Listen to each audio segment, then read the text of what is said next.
நான் உயர்வதற்கு சிறகுகள் கொடுத்தவர். கடுமையான காட்சியில் பல நாட்கள் அவதிப்பட்டேன். தாங்க முடியாத வழியால் வேதனைப்பட்டேன். ஒரு தேவதையை போல் எனக்கு அருகில் இருந்து தன் சிறகுகளால் என்னை அரவணைத்துக் கொள்வார். அவர்களுடைய இதமான பாசமான பரிசல் என்னுடைய காட்சி உக்கிரத்தை தணித்து நான் விரைவாக மனமடைந்தேன். அந்த தேவதை என் அம்மா. வானின் சுடர் என்ற ஒரு புத்தகத்தில் முன்னாள் குடியரசுத் தலைவர் APJ அப்துல் கலாம் தனது தாயுடைய புகழத்தை இவ்வாறு குறிப்பிடுகின்றார். இயேசுவில் பிரியமானவர்களே, நம்முடைய தாயானவர் சகை அன்னையினுடைய ஆண்டு திருவிழாவில் ஒன்றாக ஒரே குடும்பமாக கூடியிருக்கின்ற அனைவருக்கும் இறை அளிக்கின்ற ஆசீர்வாதம் அந்த அன்னையினுடைய வருதுரைதான்.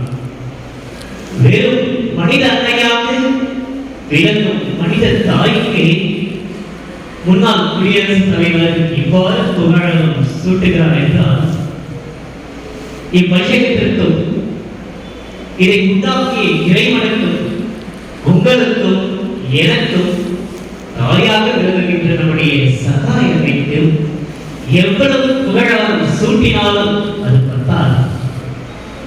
தன்னுடைய பிள்ளைகளுடைய நலன்தான் முக்கியம் என்று எண்ணி எப்பொழுதும் சகாயங்களை மாறி வழங்கும் நம்முடைய சகாயமைக்கு நமது பங்கு பாதுகாவலியாக விளங்கும் சகாயமைக்கு நாம் சூட்டும் புகழால்தான் இன்று நாம் கொண்டாடுகின்ற இந்த பெருவிழா திருப்பலி. மனிதனுடைய முதல் அரவணைப்பு, மனிதனுக்கு அளிக்கப்படுகின்ற முதல் அன்பு, மனிதனோடு இணைக்கப்படுகின்ற முதல் உறவு தாய் மட்டுமே. நம்முடைய சகாய அன்னையும் அந்த ஒரு உறவில் தான் முதல் தர உறவில் நம்மோடு வைத்திருக்கிறார். ஆகவே அவளுக்கும் அவருடைய பிள்ளைகளாக நமக்கும் ஏற்படுகின்ற உறவுகள் தான் என்று நாம் விழா எடுத்து கொண்டாடுகின்ற இந்த நன்னாள். நம்முடைய உறவை புதுப்பிதற்காகவும் மீண்டுமாக நம்முடைய சகாய அன்னையுடைய பரிந்துரையை நமக்கும் நம்முடைய குடும்பங்களுக்கும் நம்மை சார்ந்த ஒவ்வொரு நபருக்கும் நிறைவாக கிடைக்கும்படியாக எடுக்கப்பட்ட புகழாளர்களால் இந்த ஆண்டு திருவிழா. ஆகவே அனைவருக்கும் இங்கிருக்கின்ற அரசுகளை சார்பாக திருவிழா வாழ்த்துக்கள். கொரோனா தொற்று நோயின் காரணமாக நம்முடைய திருவிழா நாட்கள் குறைக்கப்பட்டு இருந்தாலும் நமது அன்னை மீது நமக்கு இருக்கின்ற பாசம், அவருக்காக நாம் எடுத்திருக்கின்ற இந்த புகழாளர் அதற்கு அளவை குறைக்கவே முடியாது. இந்த நிலையில்தான் இன்று ஒன்றாக திரண்ட கூட்டமாக நாம் அன்னையை நாடி வந்திருக்கின்றோம். ஆகவே 7 நாட்கள் தானே எங்களால் கொண்டாட முடிகிறது என்பதை வருத்தம் கொள்ளாமல் 7 நாட்கள் ஆண்டவர் நமக்காக அமைத்திருக்கிறார். விவிலியத்தை பார்க்கின்ற பொழுது 7 நாட்கள் 7வது எண்ணிக்கை என்பது ஒரு நிறைவை அளிக்கின்ற எண்ணிக்கையாக நம்மளாக இருக்கின்றது. இந்த படைப்பினுடைய தொடக்கம் 1 முதல் 6 நாட்கள் முடிவடைந்து 7வது நாட்கள் தான் முடிவடைகின்றது. உலகம் முழுமையான உலகமாக இறைவன் படைக்கின்றார். ஆகவே இந்த 7வது நாளில் நாம் கொண்டாடுகின்ற திருவிழாவும் நிறைவு அடைகின்றது, நிறைவோடு முழுமை அடைகின்றது. ஆகவே இதை நினைத்து நாம் கண்டிப்பாக பெருமைப்பட வேண்டும், இறைவனுக்கு நன்றி கூற வேண்டும், அன்னைக்கு புகழாரம் சொல்ல வேண்டும். மரியே வாழ்க. பிரியமானவர்களே, இன்றைய திருவிழாவில் நமக்கு அருளப்பட்டிருக்கின்ற மைய கருத்து யோசேப்பு மரியா நம்முடைய திரு அவையின் பாதுகாவலர்கள். குடும்பம் தான் மனித வாழ்க்கையை முழுமையான நிலையில் கொண்டு செல்கின்றது. இந்த குடும்பத்தை தான் இறைவன் முழுமை அடைய முடியும். மனித படைப்புகளில் மிக முக்கியமான படைப்பான இந்த குடும்ப வாழ்க்கையை இறைவன் 2 நபர்களை கொண்டு துவங்குகின்றார். முதல் மனிதர்களாக ஆணும் பெண்ணுமாக அவர்களை இணைத்து அந்த நபர்களின் மூலமாக இந்த குடும்ப வாழ்க்கையை மிக உன்னத நிலைக்கு இறைவன் கொண்டு செல்கின்றார். ஆகவே இறைவன் தேர்ந்தெடுக்கப்பட்ட இந்த குடும்பத்தில் தான் கணவன் மனைவி இடையே இருக்கின்ற சரிசமமான பங்கேற்பு ஒரு குடும்பத்தை உயர்ந்த நிலைக்கு கொண்டு செல்கின்றது. மனைவியும் கணவனும் அவர்களிடையே ஏற்படுகின்ற அன்பின் மூலமாகத்தான், அவர்களுக்கிடையே இருக்கின்ற பாசத்தின் மூலமாகத்தான், இவர்கள் மேற்கொள்கின்ற பங்கேற்பின் மூலமாகத்தான் ஒரு குடும்பமானது முழுமை அடைகின்றது. ஆகவே இந்த குடும்பத்தை மிக முக்கிய பங்காளியாக இருக்கின்ற கணவன் மனைவியை இறைவன் தேர்ந்தெடுக்கின்றார். திரு அவை என்று சொன்னாலே அது இறைவனுடைய கோட்டையாக இருக்கின்றது, இறைவன் வாழ்கின்ற இல்லமாக இருக்கின்றது, அவருடைய நம்பிக்கைக்குரிய இடமாக இருக்கின்றது. இந்த இடம் எப்பொழுது வேண்டுமானாலும் பல பிரச்சனைகளை சந்திக்க நேரிடும், பல சோதனைகளை சந்திக்க நேரிடும். இதை உணர்ந்த இறைவன் இந்த திரு அவைக்கு பாதுகாப்பு தேவைப்படுகின்றது என்பதை உணர்கின்றார். நல்ல கனிதான் அடிப்படம் என்று சொல்வார்கள். அந்த அளவிற்கு நம்முடைய திரு அவை மிக சிறந்த எடுத்துக்காட்டாக இந்த உலகிற்கு இருப்பதனால் இதை காப்பதற்கு பல நபர்கள், பல பிரிவினைகள் கண்டிப்பாக இருக்கும். இதை காப்பாற்ற வேண்டும் என்பதற்காகத்தான் திரு அவைக்கு பாதுகாவலர்கள் தேவைப்படுகிறார்கள். தன்னுடைய திருப்புதர்களாலும் புனிதர்களாலும் அழகிய திரு அவையை ஆண்டவர் அங்கீகரிக்கின்றார். இவர்களுக்கு மேல் முதன்மையான நபராக இருவரை ஆண்டவர் தேர்ந்தெடுக்கின்றார்.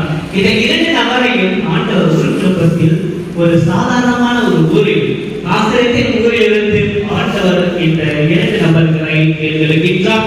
யோசேப்பும் மரியா அவர்கள்தான். இவர்களை தேர்ந்தெடுக்கின்ற பொழுது இறைவன் இவர்களுடைய பதுவின்மையை அவர் காணவில்லை, அவர்களுடைய பலவீனத்தை அவர் காணவில்லை, வாழாக அவர்களுடைய தயார் நிலையை தான் ஆண்டவர் பார்க்கின்றார். அதன் மூலமாகத்தான் திரு அவையை காப்பதற்காக இந்த இரண்டு பாதுகாவலர்களை ஆண்டவர் தேர்ந்தெடுக்கின்றார். குடும்பம் ஒரு குட்டி திரு அவை என்று கூறுவார்கள். ஆகவே குடும்பத்திலிருந்து நாம் எடுக்கப்படுகின்ற நபரானவர்கள் இந்த திரு அவையை கண்டிப்பாக கட்டி காப்பாற்றுவார்கள் என்ற ஒரு நம்பிக்கை ஆண்டவரிடத்தில் இருக்கின்றது.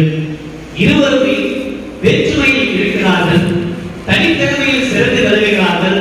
ஒருவர் ஒருவராக இறைவன் அவர்களை தேர்ந்தெடுக்கின்றார். ஆனால் இருவரையும் ஒரே நிலையில் ஒரே இறை திட்டத்தை நிறைவேற்றுவதற்காக இறைவன் தேர்ந்தெடுக்கின்றார். இந்த உலக பார்வையில் இவர்கள் வெவ்வேறு நபராக இருக்கலாம். மரியன்னையோ சிறிய வயதாகவும் யோசேப்பு பெரிய வயதாகவும் இருக்கலாம். இருந்த போதிலும் இருவரும் இணைந்து இறை திட்டத்தை நிறைவேற்றுவதற்காக இறைவன் இவர்களை தேர்ந்தெடுக்கின்றார். God never makes mistakes என்று சொல்வார்கள். இறைவன் ஒரு பொழுதும் தவறை செய்பவர் அல்ல. ஆகவே இவர் மேற்கொண்ட இந்த அழைத்தலானது ஒரு சரியான அழைத்தலாக இருக்கின்றது. மனம் முடிக்கப்பட்ட நிலையில், திருமணத்தை முழுமையாக ஆகாத ஒரு நிலையில் இந்த நபர்களிடையே ஏற்படுகின்ற குழப்பங்களை ஆண்டவர் சரி செய்கின்றார், அவர்களை தயார்படுத்துகின்றார். வானதூதரை அனுப்பி அவர்களை திடப்படுத்தி இவர்கள் மூலமாகத்தான் இந்த இறை திட்டத்தை நிறைவேற்ற முடியும், மீட்பினுடைய வரலாறு இவர்கள் மூலமாக அளிக்க முடியும் என்பதை அவர்களுக்கு உணர்த்துகின்றார். அவர்களுக்கு மூலமாக இந்த உலகம் முழுவதுமே ஆண்டவர் அதை அளிக்கின்றார். ஆகவே அவர்களுடைய பருவின்மையை அவர் பார்க்கவில்லை. பவுலரை அழகாக சொல்வார், பருவின்மையில் தான் ஆண்டவருடைய வலிமையை என்னால் பெற முடிகிறது. ஆகவே இந்த ஆண்டுடைய வலிமையை பெறுகின்ற இந்த இரண்டு நபர்கள் திரு அவையை கட்டி காக்கின்ற ஒரு பாதுகாவலராக, அதுவும் ஒரு நிலையான பாதுகாவலராக, உறுதியான பாதுகாவலராக, உண்மையான பாதுகாவலராக, கீழ்ப்படிகின்ற ஒரு பாதுகாவலராக, பொறுப்புள்ள படைத்தலைவராக இந்த இரண்டு நபர்கள் திகழ்கிறார்கள். தூய யோசேப்பை எடுத்துக்கொள்வோம். தூய யோசேப்பு அவர்கள் இந்த வருடம் முழுவதும் யோசேப்பினுடைய ஆண்டாக திருத்தந்தை பிரான்சிஸ் அறிவித்திருக்கின்றார். யோசேப்பை திருச்சபையினுடைய பாதுகாவலர் என்பதை 150 வருடத்திற்கு முன்பாக நிர்ணயிக்கப்பட்ட இந்த திருச்சபையுடைய சட்டம் அந்த 150வது நாளை 150வது வருடத்தை கொண்டாடுவதாக இந்த ஆண்டை திருச்சபை யோசேப்பினுடைய ஆண்டாக கொண்டாடுகின்றது. இதற்கு மற்றொரு காரணம் இருக்கின்றது. இந்த கொரோனா தொற்றின் மூலமாக பல நபர்கள் வீதிகளில், தெருக்களில் யாருமே உதவி செய்ய முடியாத நிலையில் வாழ்கின்ற மக்கள் எவ்வாறு யோசிப்பு ஒரு விவிலியத்தில் ரொம்ப குறிப்பிடப்படாத நபராக இருந்தாலும் ஆண்டவர் அதே போன்றுதான் இந்த கொரோனா தொற்று நோய் மூலமாக ஒதுக்கப்பட்ட மக்களுக்கும் ஆண்டவர் குணமளிக்கின்றார். யோசேப்பினுடைய பரிந்துரையின் மூலமாக ஆண்டவர் தன்னை குணப்படுத்துகின்ற ஆற்றல் இந்த உலகம் முழுவதும் அழைக்கபடியாக தான் இந்த வார்த்தையை தேர்ந்தெடுத்திருக்கின்றார். அதோடு மட்டுமல்லாமல் நம்முடைய திருக்குடும்பத்தினுடைய தலைவராக ஒவ்வொரு குடும்பத்துடைய தலைவராக நகர்கின்ற யோசேப்பினுடைய பரிந்துரை அந்த குடும்பத்திற்கு முழுமையாக தேவை. அவருடைய வழிநடத்தின் மூலமாக மட்டும்தான் இந்த குடும்பமானது முன்னேற முடியும். எவ்வாறு வளர்ப்பு தந்தையாக இருந்தாலும் தனக்கு அளிக்கப்பட்ட பொறுப்புகளை சரியாக செய்த ஒரு நபர் தான் புனித யோசேப்பு. விவிலியத்தில் மிகவும் குறைவாக பேசப்பட்ட இந்த நபர் மீட்டின் வரலாற்றையே புரட்டி போடுகிற அளவிற்கு இந்த உலகம் பேசுகின்றது.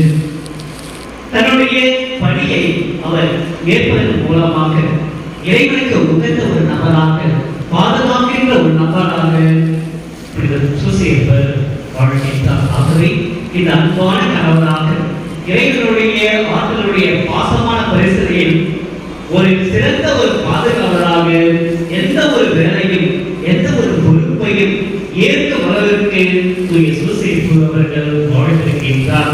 அவருக்கு ஏற்பட்ட அந்த ஒரு நெருக்கடி, இரவு நேரத்தில் குழந்தையின் தாயை கூட்டிக் கொண்டு ஓட வேண்டும் இருந்த போதிலும் இறைவன் அவரை தேர்ந்தெடுக்கின்றார். ஒரு சாதாரண ஒரு மனிதரை தேர்ந்தெடுக்கின்றார். இருந்த போதிலும் அவர் அந்த பணியை ஏற்று ஒரு பாதுகாப்பான இடத்திற்கு மரியத்தையும் அந்த குழந்தையும் எடுத்து செல்கின்றார். சிறந்த ஒரு பாதுகாவலராக அவர் திகழ்கின்றார். ஆகவே பிறந்த இயேசுவுக்கு எந்த விதமான தீங்கும் இல்லாமல், மரியனுக்கு எந்த வித தீங்கும் இல்லாமல் சொல்லுவது இணைந்த அந்த குழந்தையை காப்பாற்றுகின்ற எண்ணம் தான் திரு அவருடைய பாதுகாவலராக இருப்பதற்கு மிக சிறந்த எடுத்துக்காட்டாக இருக்கின்றார். ஆகவே இந்த பாதுகாவலரான யோசேப்புடைய அருளும் பரிந்துரையும் அங்கு வேண்டும் என்பதற்காக இன்றைய நாளில் நாம் விழாவிலிருந்து கொண்டாடுகின்றோம். மற்றும் மரியனை பார்க்கின்ற பொழுது இயேசுடைய வாழ்வை உலகில் கொண்டு வர இறைவனால் தேர்ந்தெடுக்கப்பட்ட ஒரு கருவிதான் மரியன்மை. இறைவனுடைய கருவியாக திகழ்ந்த மரியன்மை இறைவனுடைய தாயாகவும் பேர் பெற்ற கன்னியாகவும் உண்மையிலேயே இறைத்தாய் கடவுளிலிருந்து பிறந்த வார்த்தையானவரை பூணுடலில் ஏற்றிருந்தவர்தான் இந்த மரியனை என்று திரு அவையுடைய திருச்சட்டம் நமக்கு உறுதிப்படுத்துகின்றது. ஆகவே திரு அவையுடைய மிக முக்கிய பங்கெடுப்பு மரியனைக்கு தான் அதிக அளவுக்கு இருக்கின்றது. ஆகவே இயேசுடைய வாழ்க்கையில் அவரோடு இணைந்து பயணித்த முதல் சிலராகவும் தன்னுடைய மகனுக்கு தேவையான அனைத்து விதமான ஆசீர்வாதங்களையும் அருளையும் ஏற்படுத்துகின்ற ஒரு வண்ணத்தை மரியத்தை நிகழ்த்துகின்றார். அவரோடு இணைந்து அவர் சொல்வதையெல்லாம் செய்யுங்கள் என்று நம்மையும் இயேசுடைய வாழ்க்கையோடு பயணிக்க மரியத்தை நம்மை கொண்டு செல்கின்றார். ஆகவே இதற்காகத்தான் திரு அவையானது மரியனையை சிறந்த உதாரணம் நிறைந்த ஒரு முதல் சீடராக பார்க்கின்றது. திருச்சபையுடைய முதல் சீடருடைய வாழ்க்கையில் மிக பெரிய பங்கேற்பில் மரியத்தை திகழ்கின்றார். திருச்சபை தொடங்கிய அந்த ஒரு சிறு காலத்தில் இயேசுக்கு இறப்புக்கு பின்பு அவருடைய உயிர்ப்புக்கு பின்பு கொஞ்சம் கொஞ்சமாக இந்த திரு அவை சேர்க்கின்ற ஒரு நேரத்தில் பகைவர்களுடைய எதிர்ப்பு அதிகமாக இருந்த நேரத்திலும் மரியன்னை மீண்டுமாக இந்த திருச்சபையை தன்னுடைய மகன் விட்டு சென்ற திருச்சபையை திருத்துவதோடு பயிரிட்டு அதை காத்து வந்த ஒரு நிறைந்த அன்னைதான் நம்முடைய சகாய அன்னை. ஆகவே இந்த திரு அவையை கிறிஸ்துடைய குடும்பத்தை எப்பொழுதுமே துணையாக இருந்து கட்டி காப்பவர்தான் நம்முடைய மரியன்னையாக இருக்கின்றது. திரு அவையின் பிரச்சனைகள் ஏற்படுகின்ற பொழுது, பலவிதமான பிளவுகள் ஏற்படுகின்ற பொழுது மரியன்னை காட்சி அளிக்கின்றார். இது சிறந்த காட்சிகளாக பாத்திமா மாதா லூர்தில் ஏற்படுகின்ற லூர்து மாதாவுடைய காட்சிகள் திரு அவையில் அவ்வப்பொழுது ஏற்படுகின்ற பிரச்சனைகளை சரி செய்வதற்காக மரியன்னை இறைவனால் அனுப்பப்பட்டு அவர் மூலமாக வெளிப்படுத்தப்பட்ட காட்சியின் மூலமாக உலக மக்கள் அனைவரும் திரு அவையுடைய குணங்களை நிறைவாக பெறுகிறார்கள். திரு அவையுடைய முக்கியத்துவத்தை முழுமையாக நம்புகிறார்கள். இறைவன் தான் உண்மையான இறைவன் என்று இந்த உலக மக்களை வியக்கும் அளவிற்கு மரியன்னையின் மூலமாக காட்சிகளை பல இறைவன் மேற்கொள்கின்றார். அந்த காட்சிகளை மரியன்னை இறைவனுடைய துணையோடு மக்களை கொண்டு செல்கின்றார். பாருங்கள், எத்தனை நபர்கள் வேளாங்கண்ணிக்கு செல்கிறார்கள், எத்தனை நபர்கள் லூர்து நகருக்கு செல்கிறார்கள், எத்தனை நபர்கள் இவைகள் அனைத்துமே மனிதர்கள் மட்டும்தான் இந்த திருத்தவையை காப்பாற்ற முடியும். அவருடைய ஒருதுணையில், அவருடைய பரிந்துரையின் மூலமாகத்தான் இந்த திரு அவையுடைய முக்கியத்துவத்தை நம்மால் உணர முடிகிறது. இதை கட்டி காப்பாற்றுகின்ற ஒரு நபராக மரியத்தை திகழ்கின்றார். தன்னுடைய வாழ்வில் கல்வியாக இறைவனை அவர் கேட்டிருக்கின்றார். சிறு வயதாக இருந்தாலும் வெறும் கல்வியாக இருந்தாலும் நமக்கு கருதப்பட்ட ஒரு பொறுப்பை அவர் ஏற்கின்றார். ஏற்ற உடனேயே இந்த மாதிரி இயேசுவை ஒவ்வொரு நாளும் பிறக்கின்ற பொழுதும் பிறகு இறக்கும் வரையிலும் சொல்லி வைத்து அவரை பாதுகாத்தவரும் நம்முடைய மரியன்னைதான். இயேசு ஒரு இடத்தில் குறிப்பிடுவார், யார் என்னுடைய தாயார், யார் என்னுடைய சகோதரி என்று கூறுகின்ற பொழுது மரியன்னையின் பிரசனத்தில் தான் இதை குறிப்பிடுகின்றார். எவர் ஒருவர் இறைவனுடைய வார்த்தையை கேட்டு அதன் வழி நடக்கிறார்கள் அவரையே தாயார் என்று மரியனை அங்கே இருக்கின்றார். அவரை சுட்டிக்காட்ட வண்ணாகத்தான் இறைவன் இவ்வாறு குறிப்பிடுகின்றார்.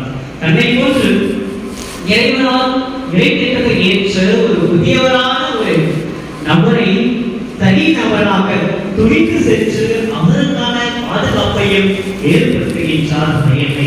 நச்சரி வாசகத்தில் அதைதான் நாம் பார்த்தோம்.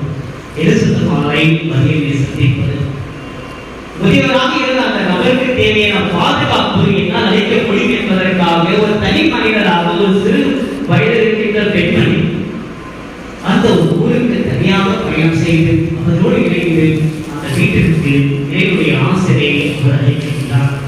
இதை உதவாசகத்தை பார்க்கின்ற பொழுது மரியனையை போன்று ஒரு தாயானவர் தன்னுடைய குழந்தைக்கு ஏற்படுகின்ற ஒரு விளைவுகளை, ஆபத்துகளை துணிவோடு நின்று அவள் சந்திக்கின்றார். அந்த அரக்க பாம்பை விரட்டியடிப்பதற்காக இறைவனால் அருளப்பட்ட தூதர்களின் மூலமாக அதையும் அவர் எதிர்த்து நிற்கின்றார்.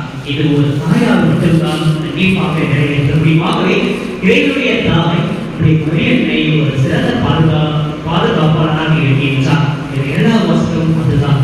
முதல் பெண்ணை முதல் ஆணின் மூலம் இருந்த பாவம் இறைவன் தன்னுடைய பிறப்பால் இந்த உலகையே தூய்மைப்படுத்துகின்றார். இந்த உலகையே தூய்மைப்படுத்துகின்ற பணியில் ஒரு பாதுகாப்பாளராக மரியன்னையை இறைவன் தேர்ந்தெடுக்கின்றாகவே இந்த 3 வாசல்களின் மூலமாகவும் இறைவன் நம்மை எவ்வாறு மரியன்னை சிறந்த பாதுகாவலராக இருக்கின்றார் என்பதை நமக்கு உறுதிப்படுத்துகின்றது. ஆக இது போன்ற பலதரமான அற்புதமான குணங்களை பெற்றிருப்பதனால்தான் மரியன்னை இறைவனுக்கும் நம் அனைவருக்கும் தாயானவராகவும் பாதுகாவலையாகவும் விளங்குகின்றார். பிரியமானவர்களே, யோசிப்பு மரியாதை இருவரும் சேர்ந்துதான் திரு அவையுடைய பாதுகாப்பு என்பதை உணர்வதற்காக நாம் கொண்டாடுகின்ற விழா நாட்களில் இறைவன் இவர்கள் ஒரு சிறந்த பாதுகாவலர் என்பதை நாம் சொல்ல வேண்டும். இவர்கள் மூலமாகத்தான் நம்முடைய வாழ்க்கையில் சிறப்பிக்க முடியும். இவருடைய எடுத்துக்காட்டான வாழ்க்கையின் மூலமாகத்தான், அவருடைய உதாரணங்கள் மூலமாகத்தான் நம்முடைய வாழ்க்கையை ஒரு உயர்ந்த நிலைக்கு நம்மால் கொண்டு செல்ல முடியும் என்பதற்காகத்தான் திரு அவை இவர்களை பாதுகாவலர் என்று குறிப்பிடுகிறார்கள். முதல் வத்திக்கான் சங்கத்தின் மூலமாக திரு அவையானது வெறும் கட்டிடமாக இருந்தது. அவர்களுக்கு வெறும் கட்டிடத்துக்கு தான் திரு அவையாக இருந்தது. ஆனால் 2ஆம் வத்திக்கான் சங்கத்திற்கு பிறகு திரு அவை என்பது உயிருள்ள மக்களுடைய இதயமாக இருக்கின்றது. மக்கள் தான் திரு அவையாக இருக்கிறார்கள். ஆகவே இந்த மக்கள் வாழ்கின்ற மக்களாக ஏற்படுத்தப்படுகின்ற குடும்ப வாழ்க்கை சிறந்து விளங்க வேண்டும் என்றால் இந்த திரு அவையை பாதுகாப்பதற்கு ஒரு கணவர் ஒரு மனைவியுடைய உதாரணமானது முழுமையாக தேவைப்படுகின்றது. அதற்காகத்தான் இறைவன் யோசேப்பையும் மரியன்னையும் தேர்ந்தெடுக்கின்றார். அந்த திரு அவையும் தேர்ந்தெடுக்கின்றது. மிகப்பெரிய பாதுகாவலராக தேர்ந்தெடுத்த 2 நபர்களுடைய உதாரண நிறைந்த வாழ்க்கை நாம் ஏற்று வாழ வேண்டும். அதற்காக நாம் விழாவுக்கு கொண்டாடுகின்றோமாகவே பிரியமானவர்களே, இந்த ஒரு நபர்களுடைய அற்புதங்களை காண்பதற்காகத்தான் நாம் கூறியிருக்கின்றோம்.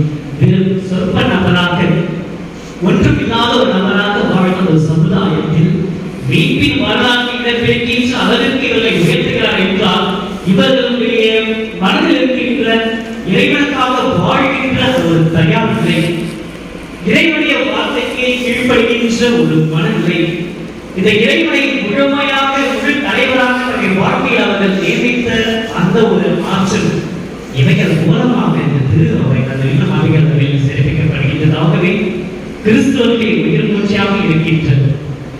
மரியன்னையினுடைய பாதுகாப்பில் நம்முடைய பங்கானது இருக்கின்றது. இந்த பங்கு விழாவை நாம் பங்கேற்கின்ற பொழுது நம்முடைய குடும்பங்களை எடுத்து பார்ப்போம். நம்முடைய குடும்பங்களை ஆண்டவருடைய பாதத்தில் வைப்போம். இந்த இரண்டு பாதுகாவலர்களுடைய கரங்களில் நம்முடைய குடும்பத்தை ஒப்படைப்போம்.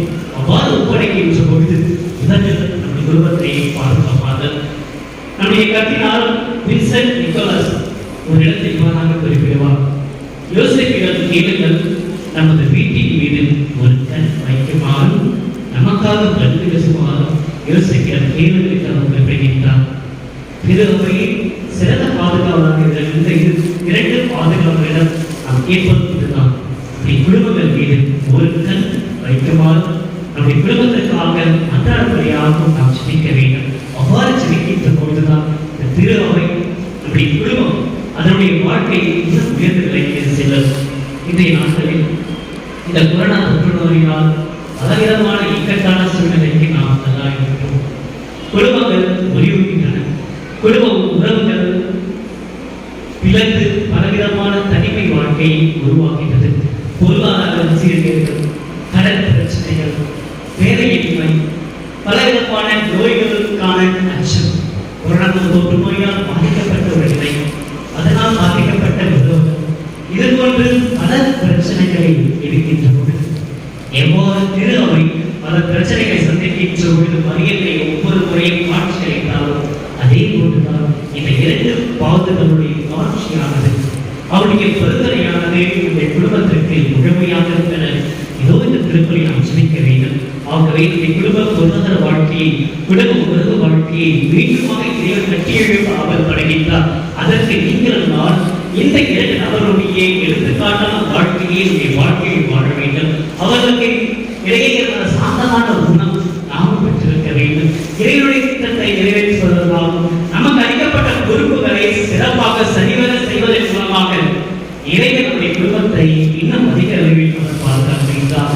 எதற்கும் கவலைப்படாமல், எதற்கும் திகிலுள்ளாமல், எதற்கும் அஞ்சாமல், எதற்கும் கவலைப்படாமல் இறைவன் நம்மை மகிழ்ச்சியாக இருக்கின்றார். ஆகவே இதற்கு மனிதனுடைய பரிந்துரை, நம்முடைய சகாயனுடைய பரிந்துரையாக நமக்கு முழுமையாக செய்யப்படுகிறது. அதற்கு நாம் இவர்களை முழுமையாக நம்ப வேண்டும்.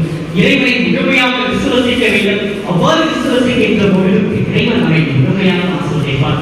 கடந்த வாரத்தில் என்னுடைய வாட்ஸ்அப்புடைய ஸ்டேட்டஸை பார்க்கின்ற பொழுது இவ்வாறான ஒரு நியூஸ் இருந்தது. ஒரு 4 வயது குழந்தை படமானது போட்டு மிஸ்ஸி. இந்த குழந்தை இன்று மதியம் காணவில்லை. உடனடியாக இங்கு ஏற்பட்ட ஒரு ஊக்கவினால் உடனடியாக 3 மருத்துவமனையை நான் செய்தது. செவித்திற்கு என்னுடைய மாணவர்களுக்கான கிளாஸ் எடுத்து போய்விட்டேன்.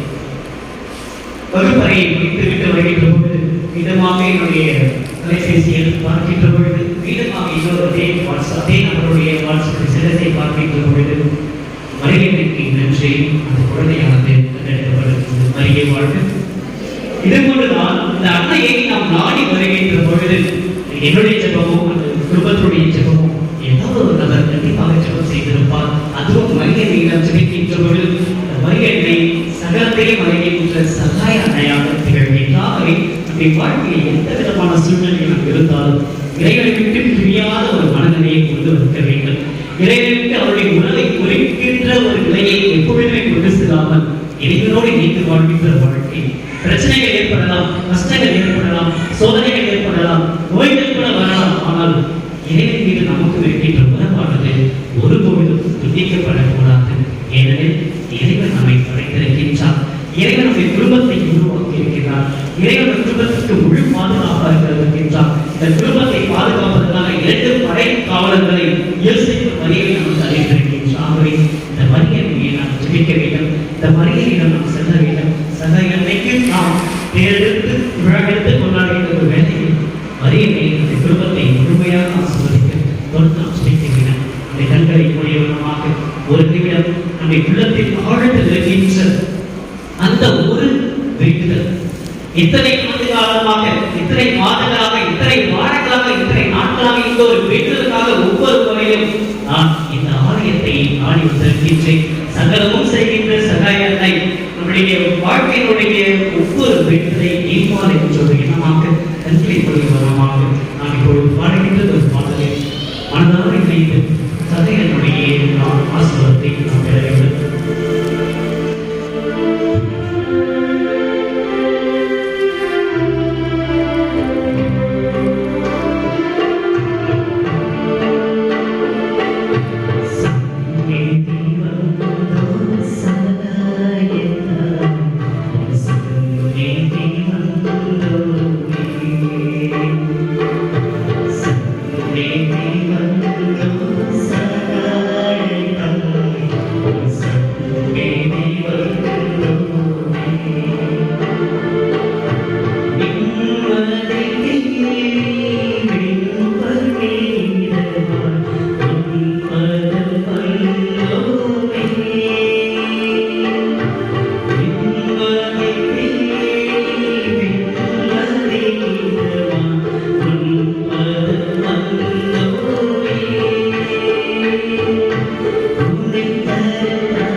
உதயம் பெருகிச்சு வருவதை நாயன் சிறுகள் வருகின்றது. இதயம் அழுதும்